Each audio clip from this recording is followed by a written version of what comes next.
হে ভগৱান কি কাণ্ড কৰিলে মুখ্যমন্ত্ৰীয়ে মধ্য অসমত গৈ। নমস্কাৰ বন্ধু বান্ধৱীসকল, স্বাগতম জনাইছো মোৰ ভিডিঅ'টোৰ মাজলৈ। মুখ্যমন্ত্ৰীয়ে গৈ মধ্য অসমত কি কৰিলে মানে নগাঁৱত তেওঁ নিজে আইন বনালে আৰু নিজে আইন ভংগ কৰিলে আৰু লাখপতি বাইদেউ নে কি সেইখন আঁচনি উলিয়াই মানুহখিনি তাত থুপ খোৱালে। খুৱাই লৈ পেলাই এইখন মুখেৰে মানে আমাৰ মুখ্যমন্ত্ৰী ফটামুখখনেৰে নিজেই কৈছিলে যে দুটাতকৈ ওপৰত সন্তান হলে কোনো মানে চৰকাৰী সুবিধা নাপাব নহয় জানো।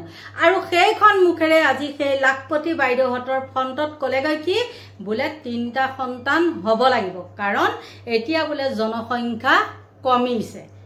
ক'ত মৰে মৰক এতিয়া মানে কি কৈছে তেওঁ নিজেই নাজানে। আৰু তেওঁ আজি বৰ ভাষণ দিছে।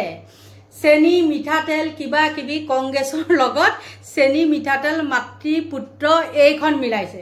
কেনেকুৱা কথা কৈছে চাওকচোন। আৰু মুখ্যমন্ত্ৰীয়ে কৈছে কি বোলে মিঠাতেল লৈ পেলাই বোলে আগতে তেওঁক মাকে বোলে ভৰি মালিচ কৰিছিলে। মুখ্যমন্ত্ৰী মহোদয়, ভৰি আপোনাকে মালিচ কৰা নাছিলে।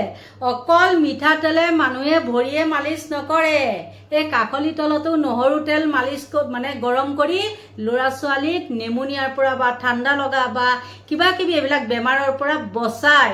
আপুনি নাভাবিব যে আপোনাৰ মাতৃয়েহে আপোনাক মিঠাতেল ভৰিত মালিচ কৰিছে। গতিকে এইবিলাক মুখ্যমন্ত্ৰীৰ মুখত বাৰু এনেকুৱা ফটুৱা কথাই শোভা পায়নে বন্ধু বান্ধৱীসকল? আচৰিত। আৰু ইফালেতো একদম ইছৰাম কি নাটক দেখিব। সম্পূৰ্ণ এমাহৰ পিছতহে তেওঁলোকে ন্যায় বিচাৰিছে। একদম ওলাই আহিছে দেই। আমাৰ জুবিন গাৰ্গে নাম দি থৈ গৈছিলে যে গৰু আৰু এফালে শইকীয়া, দিলীপ শইকীয়া, যি নেকি বাহজানীত একদম হেৰি কৰি খেদি গৈছিলে যে, মনত আছিলে নহয় আপোনালোকৰ? মুখ্যমন্ত্ৰীও আছিলে আৰু আমাৰ জুবিনৰ নাম দিয়া গৰুও আছিলে তাতে বাহজানীত, মনত আছে নহয়?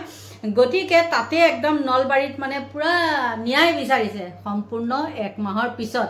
আৰু বাৰু চাওকচোন বন্ধু বান্ধৱীসকল, ন্যায় বিচাৰিব লাগে কোনে কাক আৰু বিচাৰিছে কাক? এখন বাৰু নাটক হয়নে নাই? মই আপোনালোকৰ মাজত 2টা হেৰি দিম, এটা কৃষক মুক্তিৰ আৰু এটা তেওঁলোকৰ হেৰিৰে মানে বিজেপিৰে কোনোবা মহিলা এগৰাকী কি ফাল্টু দেই, কি ফাল্টু বুলি কৈছো। ৰাম কি কান্দন মাৰিছে। তেওঁক বা কিমান টকা হাজিৰা দি পেলাই লৈ আহিছে সেইখন চিঞৰ বাখৰ কৰিবলৈ, সেইটো ভগৱান জানে। আৰু মামাইটো একদম কৈ দিছে লাখপতি আঁচনি কিনো মানে লাখপতি আঁচনি, মই সেইটো বুজি নাপাওঁ। আৰু মামাই যে কৈছে মই একদম চবকে দিম।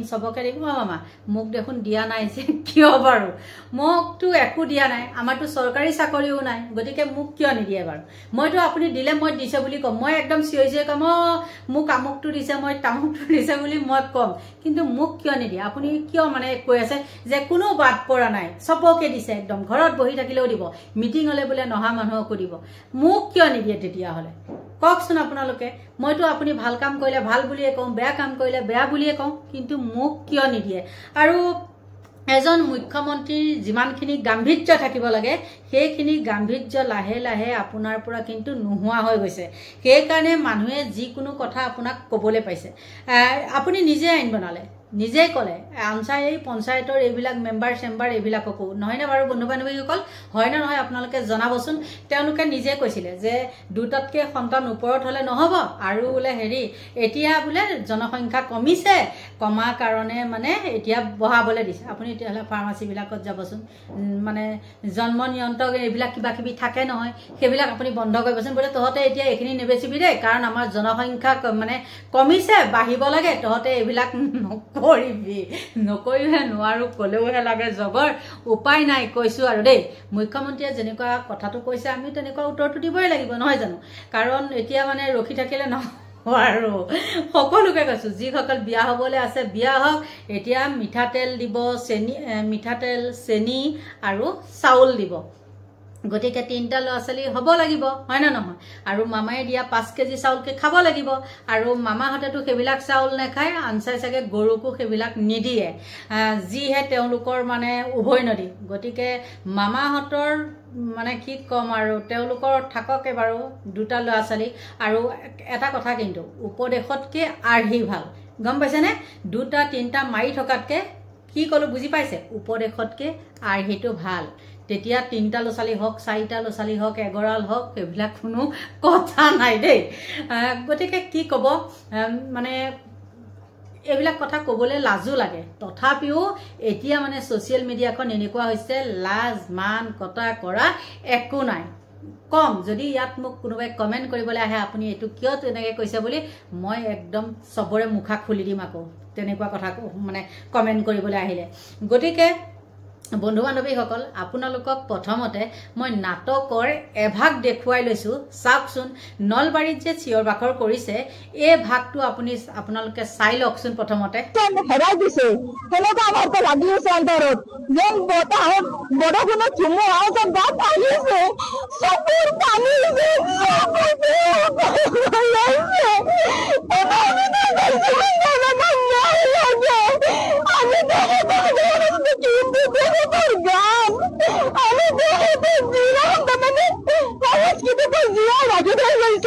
তাৰে কাৰণে আমি গোটেই অসমবাসী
নিশ্চয় আপোনালোকে দেখিলেনে এই ভাগটো আৰু এই মহিলাগৰাকীৰ কথা ইছৰাম বেলেগ কান্দোন মাৰিছে কিন্তু আৰু তেওঁ সম্পূৰ্ণ এমাহৰ পিছতহে মানে হাজিৰা লৈ পেলাই হাজিৰাই ল'ব লাগিব নহ'লে এনেই ওলাই নাহে তেনেকৈ মানে কান্দোন লগাবলৈ আৰু তেওঁ এতিয়া ন্যায় বিচাৰিছে নিজকে নিজে লাজ পাইছেনে নাই যদি প্ৰথম অৱস্থাতে এইটো কৰিলে হয় তেতিয়াহ'লে বাৰু লাজ নাপালে হয় কিন্তু এতিয়া আমাৰে লাজ লাগিছে এই নাটকখন দেখি কাৰণ মহিলা যে আমি গম পাইছেনে নাই মহিলা আৰু এই মহিলা এখন ঘৰিয়াল কান্দোন বুলি কয় এইটো ঘৰিয়াল কান্দোন নাটকত তেনেকৈ কান্দে কিবা কিবি ভিক্স আগতে ভিক্স আছিলে যে ভিক্স লগাই পেলাই তেনেকৈ কান্দোন মাৰে বা পিঁয়াজ কাটিও তেনেকৈ কান্দোন মাৰে নাটকত আৰু ঠিক তেনেকৈ এই মহিলাগৰাকীও আৰু তাৰপিছতে মই কওঁ শুনক যে এতিয়া তেওঁলোকে ন্যায় বিচাৰিছে আমি বিচাৰিব লাগে নে চৰকাৰৰ ওচৰত ন্যায় নে চৰকাৰে বিচাৰিব লাগে আমাৰ জনসাধাৰণৰ ওচৰত ন্যায় গতিকে এতিয়া তেওঁলোকৰ কি আমাৰ জুবিন অমৰ জুবিন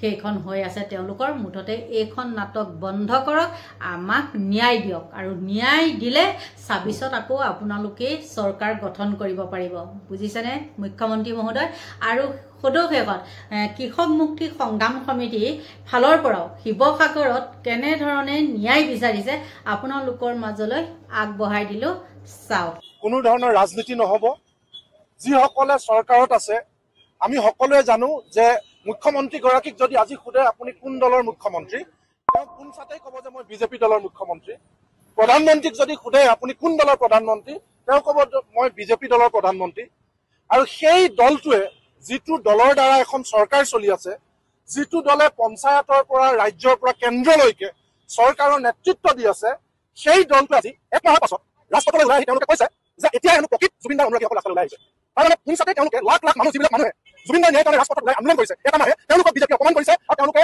নকল জুবিনদাৰ অনুৰাগী বুলি কৈছে এই কথাটোৱে বিজেপিয়ে অসমৰ ৰাইজক অপমান কৰিছে যে জুবিনদাৰ ন্যায়ক লৈ কোনো ধৰণৰ ৰাজনীতি নহব যিসকলে চৰকাৰত আছে আমি সকলোৱে জানো যে মুখ্যমন্ত্ৰীগৰাকীক যদি আজি সোধে আপুনি কোন দলৰ মুখ্যমন্ত্ৰী তেওঁ কোন চাতে ক'ব যে মই বিজেপি দলৰ মুখ্যমন্ত্ৰী প্ৰধানমন্ত্ৰীক যদি সোধে আপুনি কোন দলৰ প্ৰধানমন্ত্ৰী তেওঁ ক'ব মই বিজেপি দলৰ প্ৰধানমন্ত্ৰী আৰু সেই দলটোৱে যিটো দলৰ দ্বাৰা এখন চৰকাৰ চলি আছে যিটো দলে পঞ্চায়তৰ পৰা ৰাজ্যৰ পৰা কেন্দ্ৰলৈকে চৰকাৰৰ নেতৃত্ব দি আছে সেই দলটোৱে আজি এক মাহৰ পাছত ৰাজপথলৈ ওলাই আহি তেওঁলোকে কৈছে যে এতিয়া হেনো প্ৰকৃত জুবিনদাৰ অনুৰাগীসকল ৰাস্তালৈ ওলাই আহিছে তাৰমানে পুনচাতে তেওঁলোকে লাখ লাখ মানুহ যিবিলাক মানুহে জুবিনদাৰ ন্যায়ৰ কাৰণে ৰাজপথত ওলাই আন্দোলন কৰিছে এটা মাহে তেওঁলোকক বিজেপিয়ে অপমান কৰিছে আৰু তেওঁলোকে নকল জুবিনদাৰ অনুৰাগী বুলি কৈছে এই কথাটোৱে বিজেপিয়ে অসমৰ ৰাইজক অপমান কৰিছে যে জুবিনদাৰ ন্যায়ক লৈ কোনো ধৰণৰ ৰাজনীতি নহব যিসকলে চৰকাৰত আছে আমি সকলোৱে জানো যে মুখ্যমন্ত্ৰীগৰাকীক যদি আজি সোধে আপুনি কোন দলৰ মুখ্যমন্ত্ৰী তেওঁ কোন চাতে ক'ব যে মই বিজেপি দলৰ মুখ্যমন্ত্ৰী নিশ্চয় আপোনালোকে দেখিলে শিৱসাগৰৰ সেই বিদ্যুৎ শইকীয়াই কি ধৰণে ন্যায় বিচাৰিছে আৰু সেদিনাখন বাৰু সচলতো তেওঁ বিচাৰিছে আৰু এইবিলাক হ'ল আমাৰ একদম মনৰ পৰা জুবিনক ভাল পোৱা অনুৰাগী আৰু এইবিলাক হ'ল নাটকবাজি বুলি যে কয় নাটকবাজি গতিকে এতিয়া আপোনালোকৰ পৰা লৈছো বিদায় বাই বাই